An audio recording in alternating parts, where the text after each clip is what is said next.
Support for Homegrown is provided by Humphrey Heating and Air Conditioning, proudly serving Eastern North Carolina since 1967. They grew up on our fields, on our courts, in our towns. And now they've taken that hometown pride to the college stage. This is Homegrown. Real athletes, real stories, big dreams.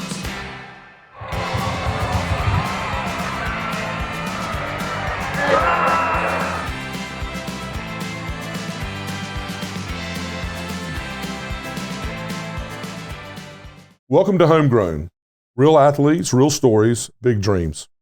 The show where we spotlight hometown athletes who carry the spirit of their community wherever life and sport take them. Today's guest is the definition of versatility, resilience, and doing things the right way. He's a Swansboro High School standout, a 4-year varsity starter, a 3-time all-conference and all-area player, a blue-gray All-American Bowl captain, and a member of the North Carolina Academic All-American team. He walked on at NC State, earned his place, and when circumstances changed, he found another way to serve the game. Now working as a student coach with the wide receivers while preparing for a potential return to the field. This is the homegrown story of Amare Caines. Amari, thank you for joining us, man. Thank you for having me. Absolutely. So we're just going to jump right in, man. Let's start at the beginning. Growing up in Swansboro and Onslow County, what was life like for you, and how did sports first become a part of your story? Well, life for me, before sports even got to my story, it was good. You know, I love being in the school system. I love my teachers. You know, when I was younger, I love, the community, being able to go to parks and all that. It was great. I feel like sports probably became a part of my story going into my 7th grade year. That's when, you're able to play sports here. So it's like, all right, I had an idea. I wanted to play football, maybe try a few other things. So, yeah, that's when I feel like it started for me. That's awesome. So Swansboro, really tight-knit community. What did it mean to you to represent your hometown every time you stepped on the field, whether it was middle school, probably not as much then because you're just kind of feeling your way through, but when you went to, the high school level, whether it was, in conference play or whatever, or a lot of these games like the blue-gray game and stuff like that, what did that mean to you? It means a lot to me now. Back then I didn't realize it as much, just playing. Now that I've had time to not play and just think about what I did in high school, I kind of think, I realized I was representing, just a community that supported.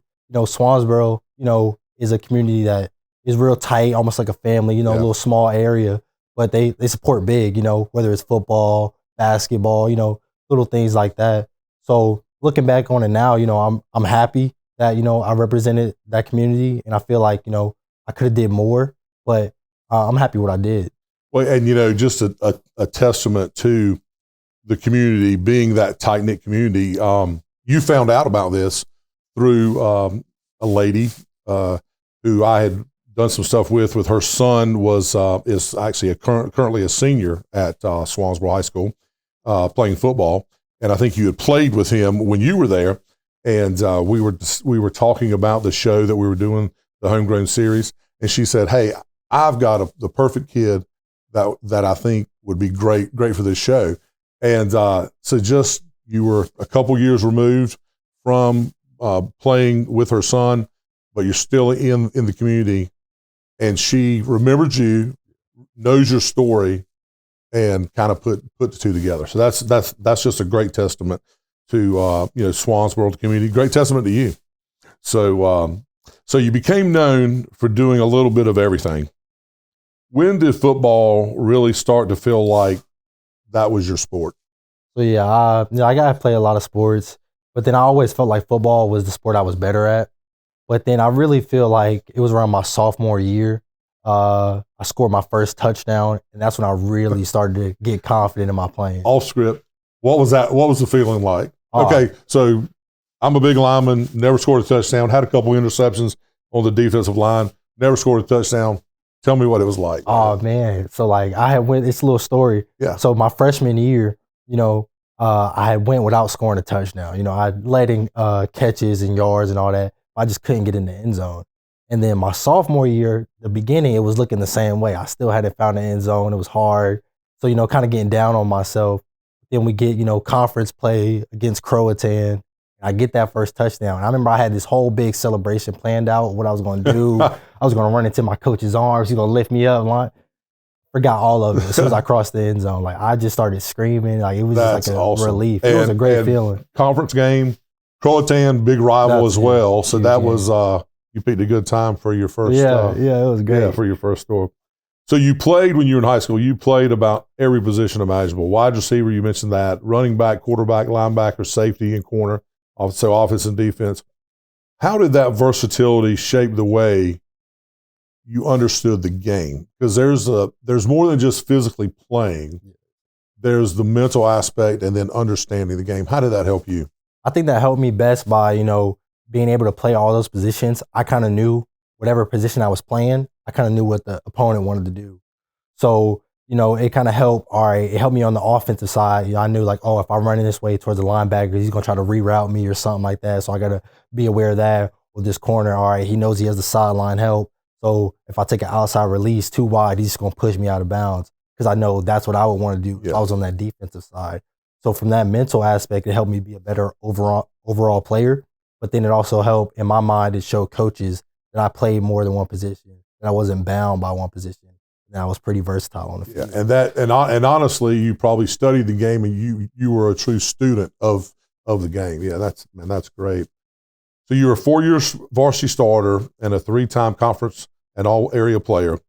What are you most proud of from your decorated high school career? I think of the moment of that Croatan game before. It's our Ben and Jerry Bowl game. Yeah. It's a rivalry game. And I remember key moments in that game, before the game. I remember Coach T, our head coach, giving one of the best pregame speeches ever that I've heard. I remember getting so fired up. I remember going out there pregame, warming up, and we got our Carteret, Falcons, Pop Warner team behind us, running out with us. And that emotion, I remember looking out, seeing the stands packed and full. And then I remember, obviously, I got that first touchdown in my game. And then later on in that game, it's fourth quarter. We're down. It's 20 seconds left. We're on Croatan's 3, and it's 4th and goal to win that game. And I remember, I ran a slant route, gave him a little move at the top. And then next, ball's in the air. I catch it. So now, not only I won the game with that game-winning touchdown, but, I witnessed later the emotion and reaction that invoked on people. So my dad's in the stands and he's recording.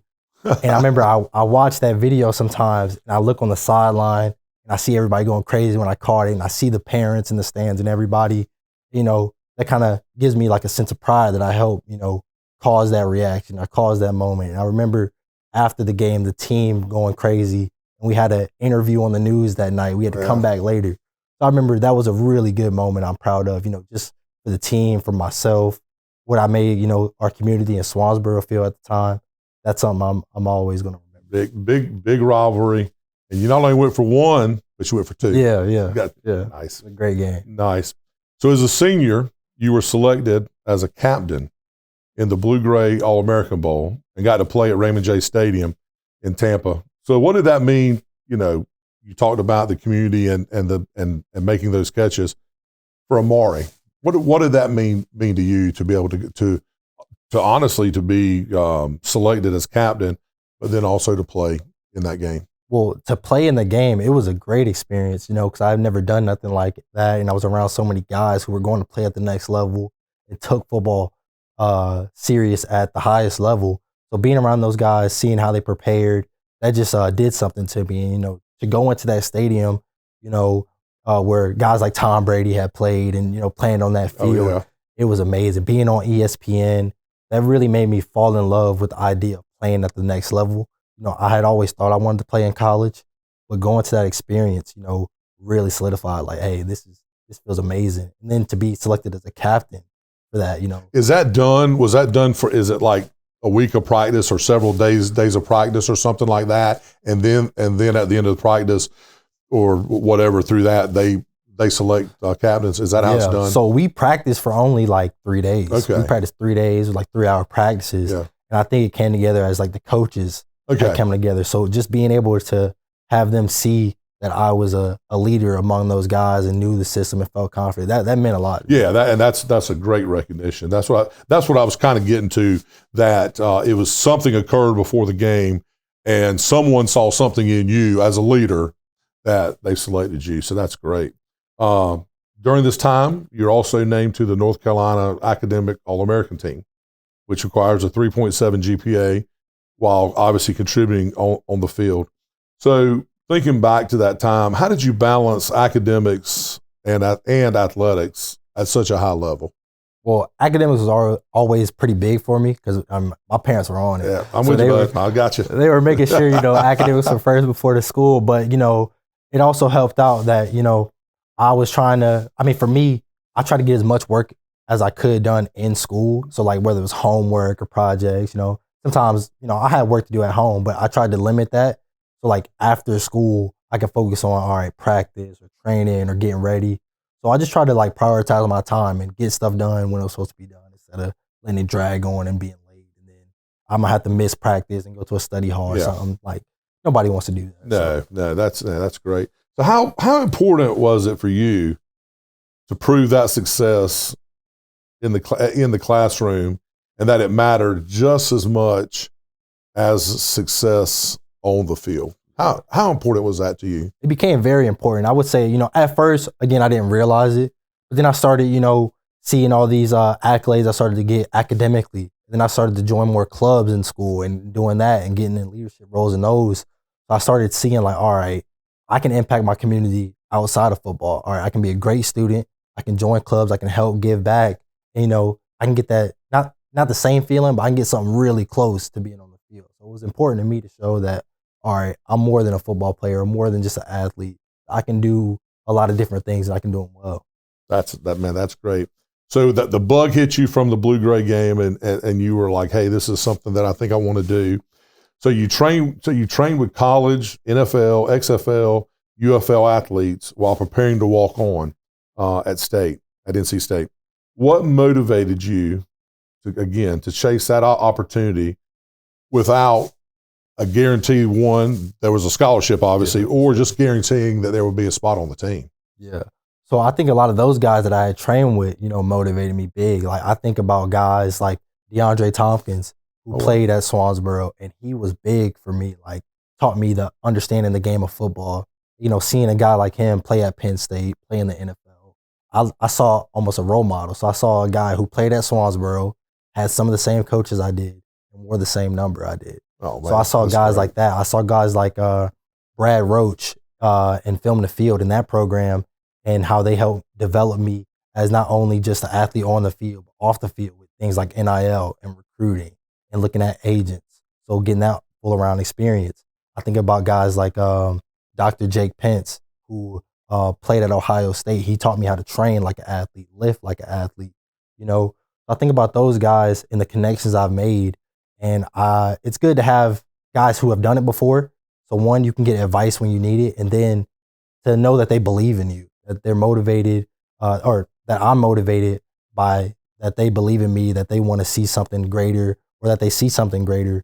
And that was really a big part of me, like, all right, I want to do this for me, not only, but I want to do it because I know those guys put in time that they didn't have to put in, and that they really believed in me. So these guys, the guys you mentioned, they shaped you. They were mentors, friends, obviously, mentors, training partners, but they helped shape Amari. Yeah, definitely. Yeah, that's great, man. So just side note, so knowing and learning what you learned from these guys, do you think the average high school kid, junior, senior, is prepared going into, hey, I want to go play college football, or I want to go play college basketball, or I want to go do this after high school? Do you think that the average college kid actually knows what they're getting into, or knows the ins and outs of this? And I'm going to call it a system. Yeah. Do you think they know? I think, no, I don't think so. Because I know I didn't know. Yeah. Like, even when I had those guys and they would tell me things that they experienced with playing or that they know, I would listen to it and I would take it in. But then when I got to the college aspect, I realized, like, oh, they were real serious, and like, it's even different from what they were talking about. Yeah. So like, that's something I wish I would have paid attention to more and took more serious. It's just that, that there's going to be stuff that even if you prepare for it, that you're just not going to be ready for at the college level. Yeah. But that's great. So you train, you go, you walk on, or you go through the structure of practice and the tryouts, and you find out, hey, that you officially made the team. What was it like hearing that, man? That moment was great. I mean, I remember because the whole tryout process, had to wake up at 5 a.m. Tryouts were at 6. It lasted probably 30 minutes. Like it was quick. But then I remember going back to my dorm and trying to shower, take a nap, and then I get in bed and I get the call. I was like, "Hey, you made the team." And that moment for me just felt like so like satisfying. Like all the work that I put in, the times where I wanted to give up and didn't want to play football anymore. Like, hey, I did it. Like I got in the door and I'm about to take that step through. It was great. That's awesome. And then, you had the unfortunate situation where your schedule didn't allow you to participate in the spring ball, so you had to pivot. And I think as much as everything that you've been through in hearing your story up to this point, you pivoted, which I think says a lot about you. I don't know your mom, dad, don't know your family, but I do know that says a lot about you as a person. So how challenging was that for you mentally? Yeah, that moment was probably the most challenging I think I've had in my football just career, because it's like, all right, you're this close to your dream of playing, or my dream of playing college football, and right when I'm about to step through that door, it gets shut on me. So like that was a hard moment. I remember, I'm not even gonna lie to you. Like, I mean, I remember crying. Oh, like, absolutely. That man. was a really emotional time. But, even through that, I had people like my parents reach out. I had friends reach out. I had people like Coach Brad and DeAndre reach out to me and just let me know, like, hey, man, like this happened, but you can keep going. You can make the best of it. So, I mean, it was a hard time for me, but I also had people to depend on and be there for me. That's awesome. And you did. Instead of stepping away and and I say just going to school, but going to school and being a regular student, like the majority of the kids are at State, Carolina, in college, you chose to stay involved, and that's awesome, man. So you became a student coach. So what went into that decision? Well, I started to fall in love with the idea of coaching in high school. I remember a moment, I think, where it really set in. It was my senior year summer, and we went through a dead period. So that dead period is like a week long. And so instead of, just sitting around and not having people do anything, I thought of, hey, I started texting guys like, let's come to the park. Let's train. Like, I'll come up with some drills and we can work. And I did that for a week, and I had drills for O-line, D-line receivers. And as I'm teaching these guys things that I've learned from, guys older than me, I started to fall in love with the idea of helping somebody get better and seeing that change. So that's where it kind of started for me. And then I ended up doing a little flag football up in Raleigh, where I taught kids how to play, and I'm teaching 5-year-olds about cover one and stuff. It was hard, but wow. It was great. Man, you got patience, dude. That's awesome. They just played around the whole time. But like with that experience too, it showed me like, all right, I really enjoy teaching football and seeing people grow. So I think it was only right when I found out about a student coaching opportunity that, okay, I can learn football at a higher level and still, get better as a coach and, my mind right as a player too. So that was a great experience for me. And just thinking about it, it was the right thing to do. That's great. So let's talk about that. So you're working with wide receivers under Joker Phillips. I'm assuming that's the position coach. Yes, sir. For NC State wide receivers. So you just started. So you weren't there when the Concepcion kid had already left. That's at Texas A&M now. Yeah, hit the portal. Yeah, he hit the portal. But you just got back from Tampa last week and the game. So what have you learned about the game from the coaching side that you didn't fully see as a player? Well, I think working with, like Coach Joker and all those guys in that offensive room, just being around so many guys that have been around football for so long and seen such high levels of football, I can learn something new every day. Yeah. Like, you can go in there, you sit in the meeting, and you're going to learn something new every single day. You just have to really pay attention. But then I think I noticed, that it takes a another level of commitment to coach than play. You know, you're there on off days when players aren't there. And, you know, a lot of people think, you know, you're just doing your coaching on the field. You know, I see the meeting rooms. I see what goes into the meeting rooms. I see the making the PowerPoints, printing out scripts, making of the call sheets.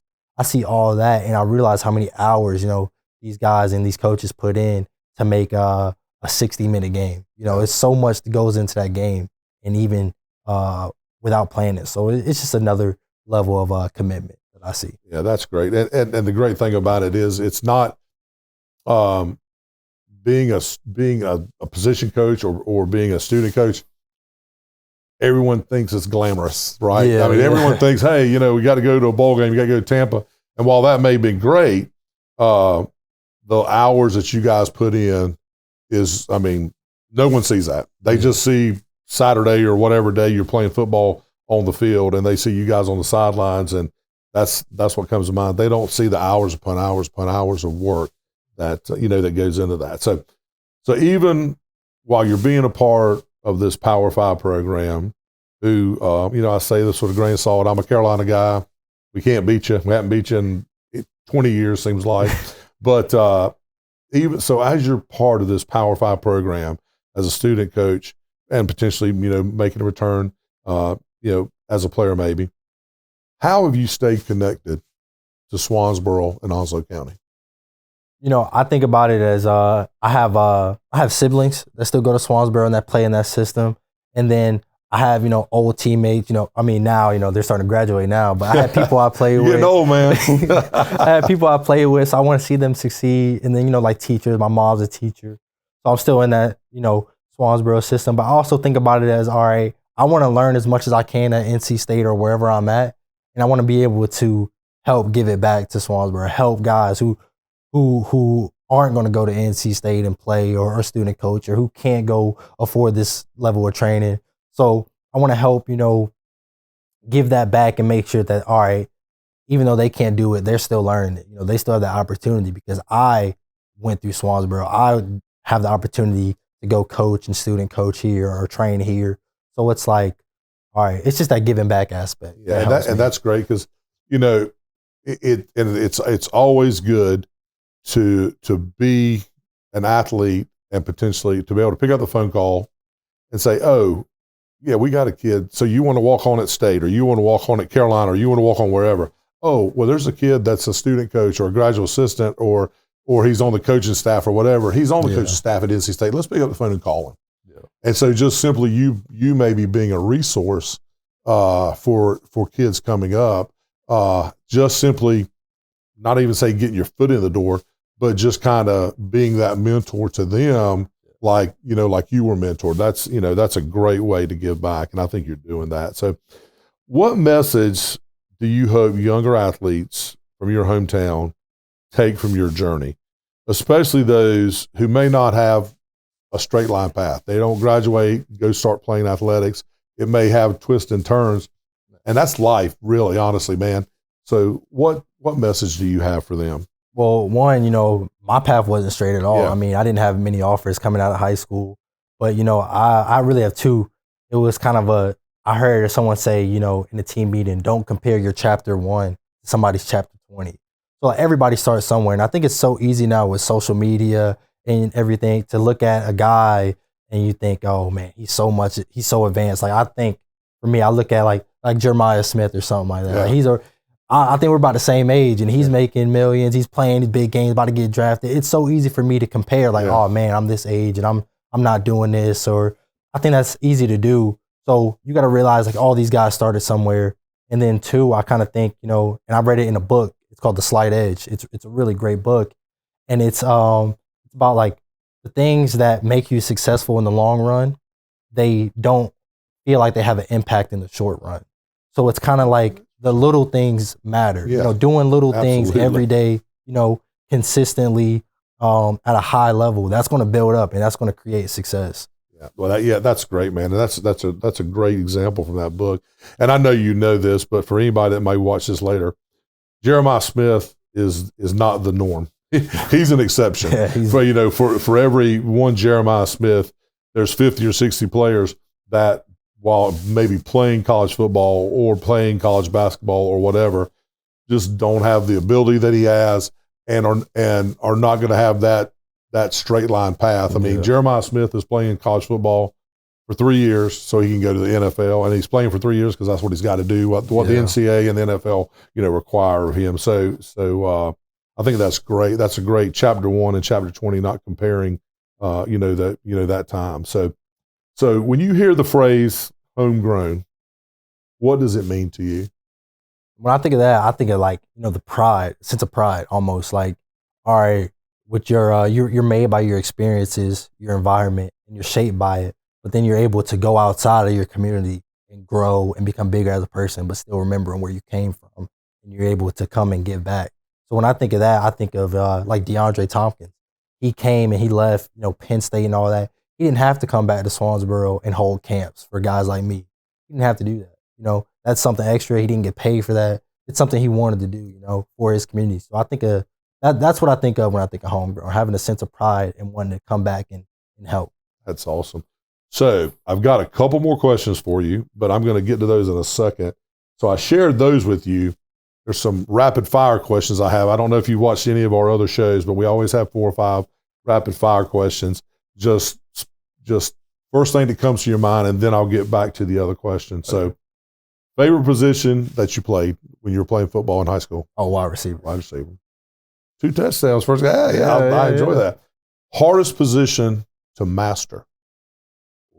That probably corner. I was going to say, obviously, me, never played cornerback, offensive, defensive lines, but with the way that the game is played, with the just ambiguity, I'm going to say that, of the pass interference rules that both in college and pro, you got to be a pretty special athlete to play a defensive back position. I would think in college and in the pros. So that's I would agree with you there. Best memory from Swansboro football. Now it may be the Croatan or it may be something else. Is it the Croatan game? Best memory? Best memory, yeah, definitely the Croatan. Favorite thing about NC State football culture?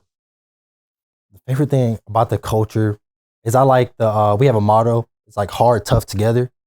I love that. We do everything hard, but everything we do is also, as a team, as a unit. They do things like, team bonding exercises outside and just seeing guys outside of football, going to guys' houses and eating and being together and playing game nights. That I love the family. And I think anybody who played football misses that family aspect of football and misses being a part of a team and something bigger. And that's really preached about being a part of something bigger than yourself. That's great, man. That's great. One thing people don't know about the walk-on grind. It's tough. Yeah. You don't get all the glamorous, things that the scholarship guys get. But one thing that folks might not know about walk-ons and the grind associated with that. I think people think, when you walk on, you're on the team and you get all the big perks. And, I think what people don't realize is that, like that grind, you're really at the bottom. Like, you got the transfer portal now, and then you got, your ranked guys, your stars. And then, all right, you maybe got preferred walk-ons that are going to be ahead of you. Like, you're really at the bottom. So you got to, just put your head down and try to just grind and work that way up. You're not owed anything, it's a privilege to be out there to try out. So it's just kind of and I wouldn't say it's an incredibly hard journey, like getting to that point. Cause I feel like, you train hard and you work, it's going to come, tryouts aren't hard at all. I mean, I didn't think, it's tough, but it's just, I think what they want to see when you go through that walk on is, all right, are you going to play hard? Are you going to, finish through? And, are you going to give up? That's what they're looking for when they're looking on walk-ons. That's great. One word, and this is the last rapid fire, one word that describes your journey so far. One word. I got to think of a word. That's all right. I would say grateful. Grateful. Yeah, yes, sir. That's awesome. That's awesome. So closing questions. We'll get back. You can obviously think about these. As you look ahead, whether it's returning to the field, continuing to coach, student coach, or maybe continue coaching in a different capacity, or just simply life beyond football, what does success look like for Amare Caines? Yeah, so I thought about this question a lot, and I kind of think back on I read in a book about Nick Saban. He mentioned how now I see success as more of a path instead of a destination. I think a lot of people set goals, and when they don't reach that goal, they just automatically think it's a failure. I think about that path and that journey. So I think of, all right, I just want to be able to say that I'm better than I was. I'm better than I was 6 months ago. I'm better than I was a year ago. So I think of the little victories instead of just ultimately that goal. Because I think if you really focus on the path and, loving that path, loving the journey, appreciating the journey, you're going to get to that successful goal. Yeah, that's a great answer. And there's a lot of things that happen from point A to point Z or whatever you want to call it. A lot of things that happen along that path. And if you don't kind of step back and take time to appreciate those things, and or whether good or bad, because every experience, and I think people sometimes forget this, whether young or old, every experience, whether good or bad, shapes you in some way, shape, or form. Not just always the positive things, but something non-positive or not. I hate to say negative, but something non-positive also shapes you as a person, and and who you are. So I think that's great. Have not read. Is that in a Nick Saban autobiography or a book or something like that? Okay, I haven't read that, but that's interesting. Interesting. Last question. No matter how far this journey takes you, and again, wherever it takes you, what does being homegrown mean to you?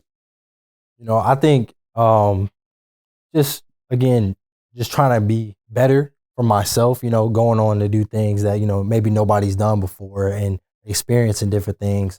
But I also want to, again, come back and, maybe help guys out here or change a program or implement something here that I see. I talk about it all the time, like with my dad.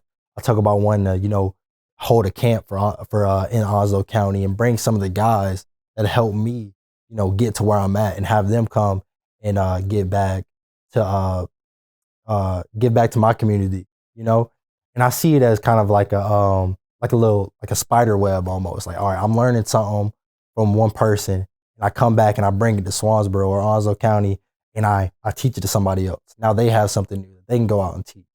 So I think, like, what good is like having all the knowledge and having all these experiences if you can't share it and give it back to somebody? So that's kind of what I think about being homegrown. That's great. So the last thing I want to do is folks are going to watch these shows starting next month, and they're going to kind of potentially keep up and see what Amare Caines is doing, where you're at. If you want to share, don't know if you're on Instagram, if you're on X, Twitter, or whatever, when we go in post-production, we'll put your social media stuff up there. But if somebody wants to keep up with Amare Caines, how can they do it?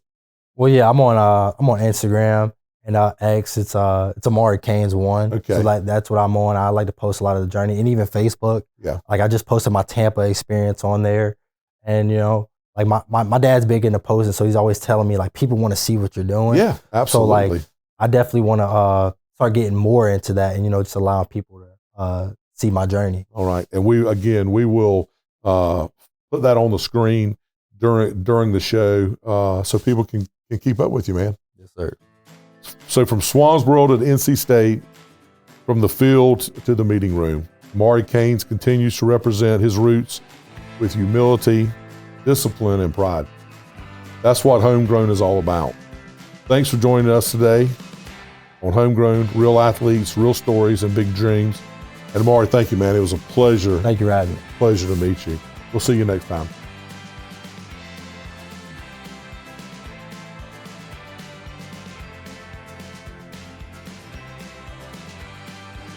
Support for Homegrown is provided by Humphrey Heating and Air Conditioning, proudly serving Eastern North Carolina since 1967.